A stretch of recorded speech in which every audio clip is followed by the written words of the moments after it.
So in Wing Chun, chain punches come from the heart, literally. And we aim our ring finger at our target, the face or the nose of our opponent or the dummy. Aiming for the center line. And that's not here at the surface. That's back here at the center of gravity. Down here on the floor, dead center below the dummy.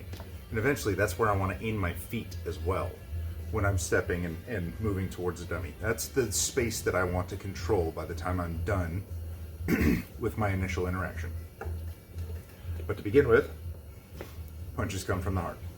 Aim my ring finger from the center line straight towards the nose. It drops 2 fists width, and the one behind it fires directly behind, with as minimal time between as possible. Eventually, we throw a series of 3 as a training response, because our intent initially is always to hit the head. We just happen to run into our opponent's arms, in this case, the dummy's arms, in the process.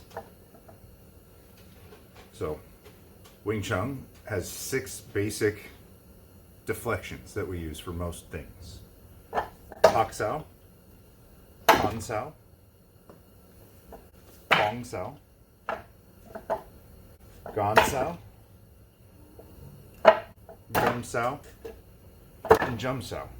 And Jum Sao, you just sink, but with all of those, your pressure is still towards the dummy. So my intent is to punch, the punch is coming at me as well, so Pak Sao comes, sticks, and presses back towards the center line. This changes the angle of both of us in time, but it clears the space for my second punch to strike and make contact. Same thing with Tan Sao, the timing is right behind it. My hands come directly up the center line, and I shift my weight offline just a little bit, and Tan Sao catches, and directly behind it comes the punch. Clears the way, and reclaims the center with 2 more punches. So we block or deflect, and add 2 punches. Pak Sao, Pak Sao. So in this case, Tan Sao, and you can come inside at the same time as well. The whole goal is just to catch that arm and punch. Tan Sao, Tan Sao. Then Bong Sao can be done high to guard a hook.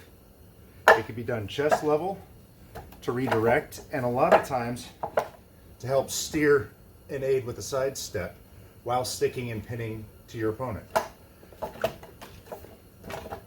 Bong Sao screws forward, or if you're doing it high, it screws forward, and I aim my palm at my opponent's hairline, and I keep my elbow with all deflections at a rough 135-degree angle. So that way my bone structure is doing the work instead of my musculature.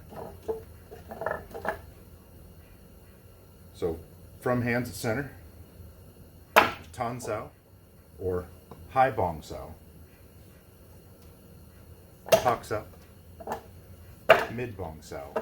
And then worst case scenario, if your hands are down and somebody's throwing a punch right at your gut or whatever, you could shift and Bong Sao forward just to catch it. But you want this space for that second one to come right up that center line again. And as you center, your hips come back to square to start taking that center line once again. Low Bong Sao, and you want the punch as close to simultaneous as possible. Doesn't have to be simultaneous, but right behind.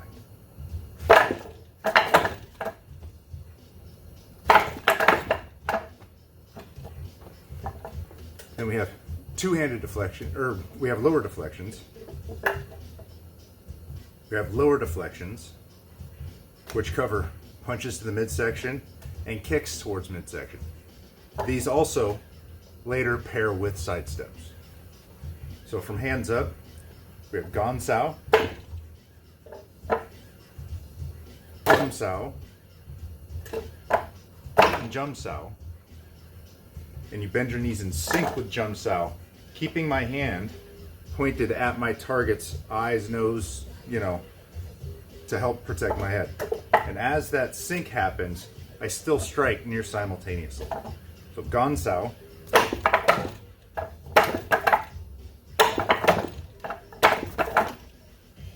Gum sow.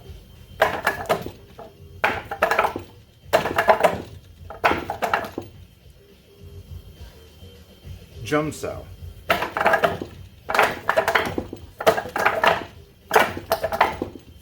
Floating my elbow towards the center and striking straight back up that center line.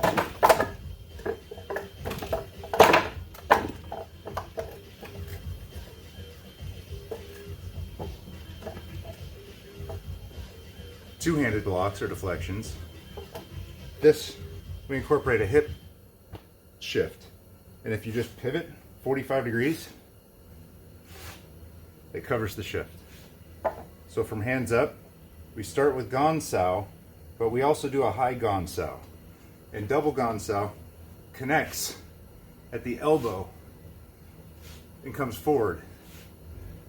One protecting the head, the other protecting the lower gate. So if they're kicking low, I'm covered. If it's coming back at my face, it's covered. And if they fake or throw a question mark kick, it enables me to catch kicks or better defend myself against some tricky stuff too, because everything is connected and works as an added shield. So as it's coming towards me, the hand rotates, comes around, and I shift my hips. And the pressure is always back through the dummy.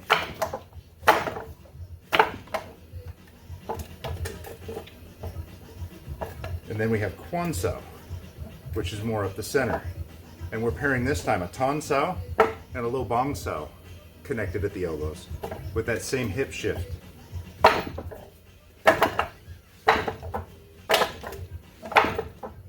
Making sure I'm corkscrewing my Ton Sao, palm up, diverting the arm out of the way as I shift and catch the lower one simultaneously.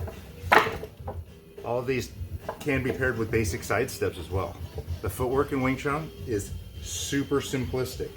I mean, our system, Xiangjang Wing Chun, has a really aggressive style based off of lunging and clearing distance and getting to this point as fast as possible. So that means starting at a ready stance, it's fairly neutral. I have weight leaning forward on my foot with the majority of my pressure on the front, but at the same time I'm sinking through the back and I'm pushing the ground away as I do so. This enables me, as I step in, all I got to do is pick this foot up and I'm moving towards the target automatically. I have enough clearance on my back foot that I could step through, but really all I'm doing is bringing my hands up the center and my foot up the center, trying to get it to that point as quickly as possible. Making contact with the arms, attacking the arms however I need to, but how quickly I can control that space determines on how quickly I could move my opponent and get them to do what I need them to do. So we have a couple of basic stances. So traditional, toes out, heels out, and sink. And your punch is either a couple inches off the dummy or just barely, or so you can palm strike as well if you don't have pad. Hips are square, shoulders are square. Basic traditional stance.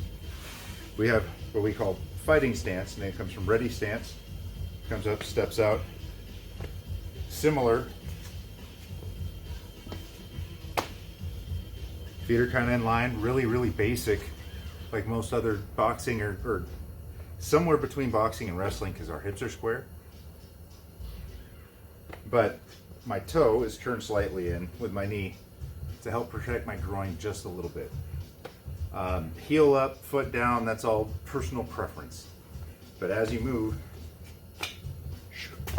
should be aiming for that spot most of the time.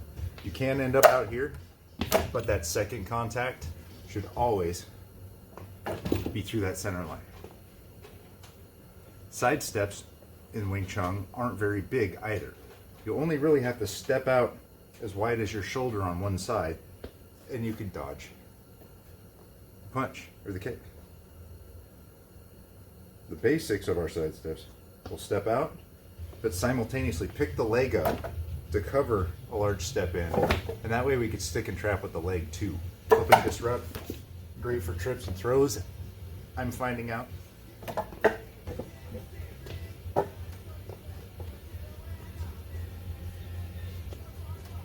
That's just that ready stance, hands up or down, depends on how you feel like training.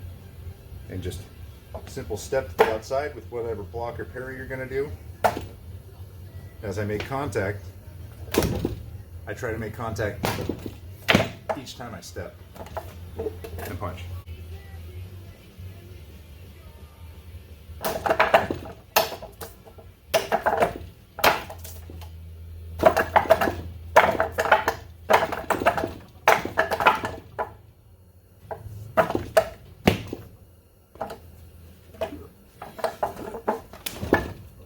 Long sao.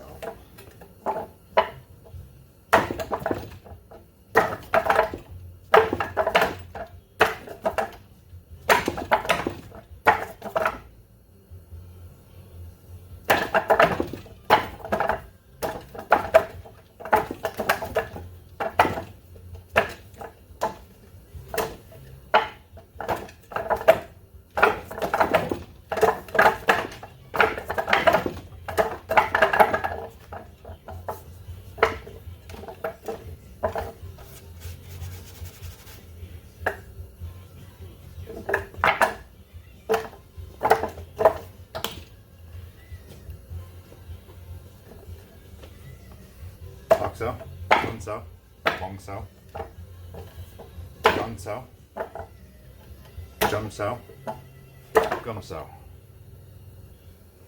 Double Gan sao, Quan sao, chain punches.